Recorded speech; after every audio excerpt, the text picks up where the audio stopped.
Gunung Batu yang terletak di Desa Pagerwangi, Kecamatan Lembang, Kabupaten Bandung Barat, Jawa Barat, menunjukkan perubahan ketinggian yang signifikan akibat aktivitas sesar lembang.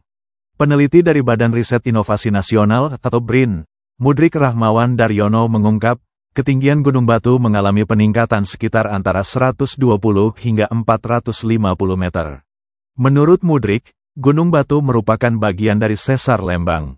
Dahulu, wilayah ini berada di ketinggian yang sama, namun kini mengalami pengangkatan secara tektonik. Hasil dari studi pihaknya menunjukkan, Gunung Batu sudah bergeser naik antara 120 sampai 450 meter.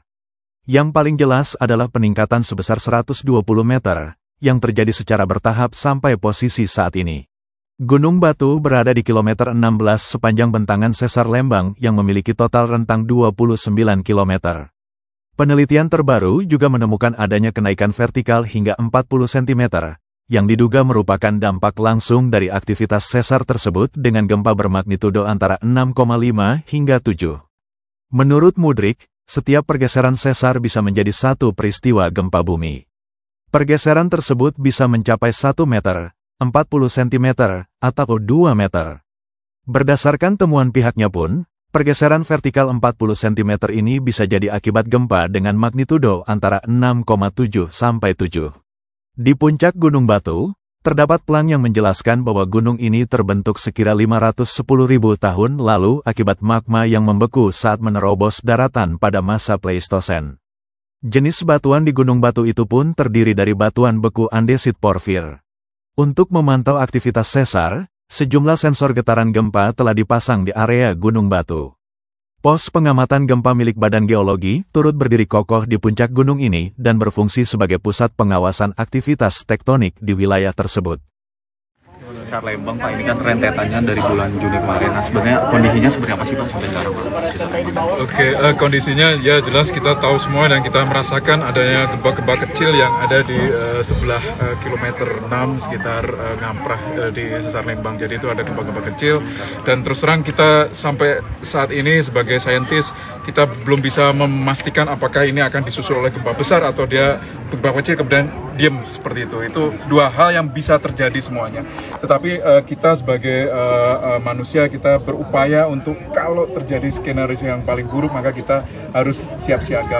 Menurut saya itu sesuatu yang positif sekali yang sudah dilakukan oleh kawan-kawan dari pemerintah daerah untuk mempersiapkan diri, meningkatkan kapasitas dari kita, dan kita tahu bersama bahwa kita hidup berdampingan dengan sumber gempa bumi dan kita harus bagaimana kita bisa survive dan aman dengan ancaman yang ada.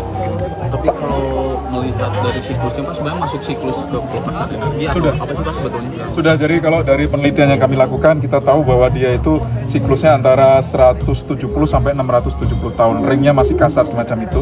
Dan dari event gempa bumi yang terakhir yang berdasarkan rekaman sedimentasi yang geologi yang kita lakukan itu pada abad ke-15. Jadi sudah 560 tahun hingga saat ini. Jadi 560 itu masuk dalam range ulang tahun gempa buminya itu antara 170 sampai 670 tahun. Jadi bisa terjadi sekarang atau bisa terjadi 100 tahun yang akan datang. Kita tidak tahu pastinya kapan akan terjadi.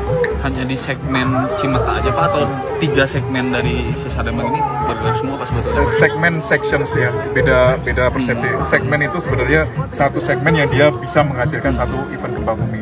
Section itu bentuk-bentuknya, jadi dia bentuknya ada belok sini, ada lurus, ada macam-macam. Jadi kalau di sini hemat saya itu dengan skenario terburuk, Sesar Lembang itu adalah dia merupakan satu segmen. Jadi dia menghasilkan gempa bumi. Kalau kita hitung panjangnya 29 km itu capable atau mampu menghasilkan gempa bumi magnitudo 6,5 sampai magnitudo 7. Kalau dampak terburuk? Dampak terburuknya magnitudo 7. Ya.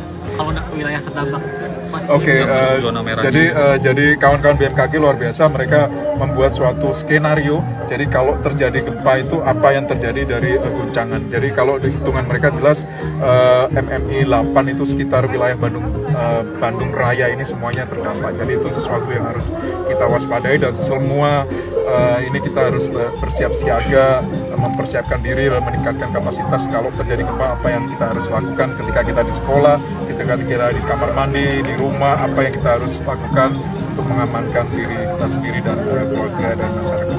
Pak, sejauh ini penelitian terhadap sesar Lembang ada yang baru nggak Pak? Ada yang baru, ada beberapa yang baru.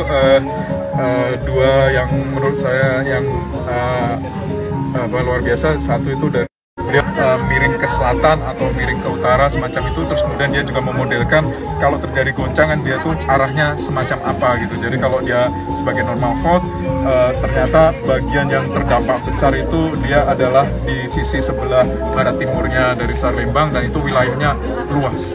Kalau dibandingkan dengan dia sebagai sesar naik, sisi selatan lebih banyaknya yang terdampak tuh sisi utara dan selatannya, tetapi itu klaster wilayahnya yang terdampak kerasnya itu lebih kecil. Tapi ini scientific sekali ya ini ya.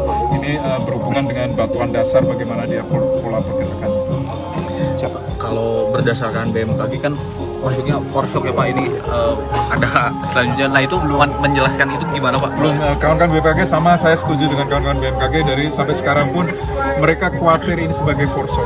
Terus terang kemarin setelah gempa di sesar Lembang ini kan ada gempa yang di Bekasi kan, jadi bisa jadi yang Bekasi juga itu foreshock juga, tetapi kan kita tidak bisa memastikan semuanya. Jadi bisa jadi sesarnya mungkin gempa besarnya terjadi di sini, atau mungkin yang sisi yang di arah Bekasi sesar Baribis itu kita tidak pernah tahu yang mana yang akan duluan, atau ini sebagai gempa pembuka, atau ini sebagai gempa yang biasa aja muncul kemudian diam aja. Itu dua hal itu di alam terjadi semuanya, tapi kita harus waspada. Itu menurut saya yang paling bijaksana untuk situasi ini. Pak, kalau penyebab ada peningkatan sampai terjadi beberapa kali gempa, penyebab pastinya apa sih? Penyebab pastinya ini tektonik ya, itu hal yang wajar terjadi di bumi karena bergerak, kemudian ada bagian-bagian bumi yang koplingnya itu udah besar sehingga dia harus mulai lepaskan energi. Itu hal yang wajar untuk tektonik, karena tektonik ini prosesnya nggak cuma ada di Indonesia tapi di seluruh muka bumi semuanya terjadi, dan semuanya bergerak. Di Jepang juga bergerak, di kemarin di Kamchatka itu kan yang di Rusia itu juga bagian dari tektonik itu juga, jadi sama semuanya. Pak, update terkait alat pendeteksi getaran gempa di sesar Lembang itu udah ada berapa Pak sih Pak sekarang? Oke, itu saya nggak bisa jawab, itu kan BMKG. Tapi yang saya tahu mungkin bisa hubungin BMKG Kota Bandung gitu. Kalau yang BRIN sendiri ada nggak, punya nggak Pak? BRIN sendiri setahu saya tidak begitu banyak, tapi yang lebih masif kawan-kawan BMKG ya, saya tahu. Mereka deploy khusus seismograf juga yang bisa menangkap getaran-getaran yang kecil khusus untuk itu. Pak, kalau dari BRIN melihat fenomena gempa yang terjadi beberapa hari itu seperti apa Pak? Gempa yang beberapa di Cimahi, Cisarua, Bekasi itu, Pak. BRIN itu melihatnya seperti apa Pak? Ya itu tadi, kita bekerja di sumber sesar aktifnya, di geologinya. Kita sudah bisa memetakan dengan baik jalur-jalur sesar aktifnya itu. Di sana kan kita sebut sebagai Java Back Atlas kan, sesar Baribis itu. Nah, itu jelas sesar aktif. Secara gempa dia pernah terjadi 1864, 1827 itu pernah terjadi. Di Cirebon itu kita menemukan bukti adanya pergeseran yang berhubungan dengan kejadian gempa bumi itu, dan itu kelas magnitudo besar sekali, magnitudo 7, jadi dia bergeser 4 meter, kita ketemu di sana, dan itu bisa terjadi semuanya, kita tidak tahu yang mana yang akan terjadi. Kalau kami di geologi gempa bumi, kita sudah bisa mendefinisikan jalur-jalur yang potensinya itu di mana. Tetapi masalah dinamiknya mana duluan, segmentasi, kemudian dia gempanya sebesar magnitudo bisa sampai yang paling buruk itu 7 atau dia cuma 6,5, itu kita tidak bisa memastikan semuanya. Tapi secara sains kita sudah bisa definisikan patahan-patahan mana yang sudah Tapi saling memicu satu sama lain gitu sebenarnya. Bekasi kemarin terus Cimahi balik lagi gitu. Ya kalau berhubungan secara tektonik dia berhubungan, tapi itu tadi namanya segmentasi. Segmentasi itu kalau dia gempa di sini maka dia nggak akan menjalar ke kanan kirinya. Dan itu namanya segmentasi. Jadi definisi segmentasi itu satu event gempa bumi yang disebabkan oleh satu sesar tertentu situ. Pak, sedikit mengulas. Ini kan ada 2 sesar lagi Pak, si Rantang sebenarnya yang daripada keselamatan itu jadi titik kewaspadaan. Sama itu titik kewaspadaan semuanya. Kalau di Jawa Barat ini hemat di Jawa lah secara keseluruhan hemat kita itu seluruh wilayahnya itu harus bisa siap siaga semua. Jadi kalau secara goncangan dia harus bisa menerima beban gempa minimum adalah 6,5 itu backgroundnya itu, jadi semua wilayah itu harus bangunan tahan gempa yang mampu menahan 6,5 itu jelas. Kawan-kawan PUPR dia banyak sekali publikasi tentang bagaimana membangun bangunan tahan gempa, itu sesuatu regulasi yang harus dipatuhi. Pak, sedikit ngulas tentang titik Gunung Batu ini seperti apa, Pak? Oh ya, jadi Gunung Batu ini kebetulan adalah bagian dari sesar Lembang itu, dan ini naik ke atas. Jadi ini dulunya itu adalah satu level yang sama, kemudian dia terangkat secara tektonik, dan ini kalau kita studi itu sudah bergeser sampai sekitar 120 dan 450 meter. Yang paling jelas, yang paling mudah itu adalah 120 meter. Jadi dia bergerak sedikit demi sedikit hingga pada posisi yang bergeser sekitar 120 meter itu. Jadi satu kali bergeser itu satu event gempa bumi, dia bergeser entahlah bisa bergeser 1 meter, bisa bergeser 40 cm atau bisa bergeser 2 meter. Itu angka pastinya kita tidak tahu. Tapi dari hasil yang kita lakukan, galian yang kita ketemukan, kita menemukan ada pergeseran vertikal 40 cm itu bisa jadi diakibatkan oleh magnitud gempa antara 6,5 sampai magnitud 7. Berarti dari Gunung Batu Pak yang bisa dipelajari tentang sesar lembang itu pergerakannya berarti Pak, setiap event gempanya berarti? Ya, ini salah satu jalur yang berkaitan dengan sesar lembang. Pak, dari titik 0 sampai 29 ini titik berapa, Pak? Kalau saya saya nggak hafal, saya teruskan. Oke, ada mapsnya ini. Oke, Lembang. Oh, ini ada kilometer 16. Iya ya, benar, kilometer 16. Sekitar kilometer 15-16.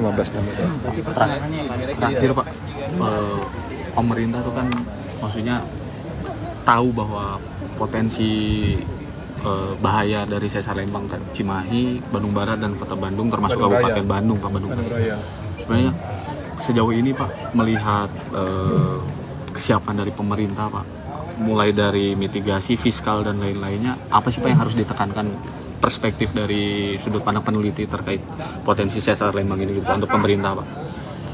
Ya, saya bersyukur sekali karena menurut saya sejauh ini pemerintah daerah itu sudah bisa menerima fakta ini. Itu yang nomor satu yang kita syukuri. Yang kedua itu adalah merubah dan memperbaiki dan mempersiapkan kewaspadaannya. Itu terus terang nggak bisa dengan waktu yang cepat, apalagi merubah bangunan-bangunan yang sudah ada kan gitu. Tetapi untuk kesiapsiagaan dari kapasitas dari penduduknya itu luar biasa. Sudah dilakukan sosialisasi, dan kita juga di media massa dan lain sebagainya, di sosial media, IG, TikTok dan sebagainya, itu kan sudah banyak informasi-informasi yang positif yang meningkatkan kesiapsiagaan. Menurut saya itu sesuatu yang harus kita syukuri dan kita apresiasi dari upaya-upaya pemerintah daerah. Berarti memang penting juga Pak menyiapkan kesiapan fiskal untuk penanganan pasca kalau kejadian berarti Pak. Peradaan pasca berarti Pak. Siap. Termasuk ini alat deteksi getaran gempa, Pak ya, yang KPB kan belum punya, Cimahi belum punya, Kota Bandung. Penting itu. Penting nggak sih Pak sebetulnya kepemilikan si alat getaran gempa ini EWS gitu. Oke, itu keahliannya khusus. Jadi menurut saya sih lebih baik kita dengarkan kawan-kawan BMKG lah. Itu kan penelitiannya juga masih bergulir, dan tadi saya ceritakan itu jeda waktu yang diselamatkan kan sangat kecil sekali, beberapa detik gitu. Itu kan karena kita Bandung itu berada sangat dekat dengan sumber sesar Lembang gitu. Itu jadi secara teori jadi lebih baik kesiapsiagaan kapasitas dari masyarakat itu yang lebih baik ditingkatkan. Beda dengan tsunami berarti Pak ya. Kalau tsunami kan ya betul. Ada waktunya.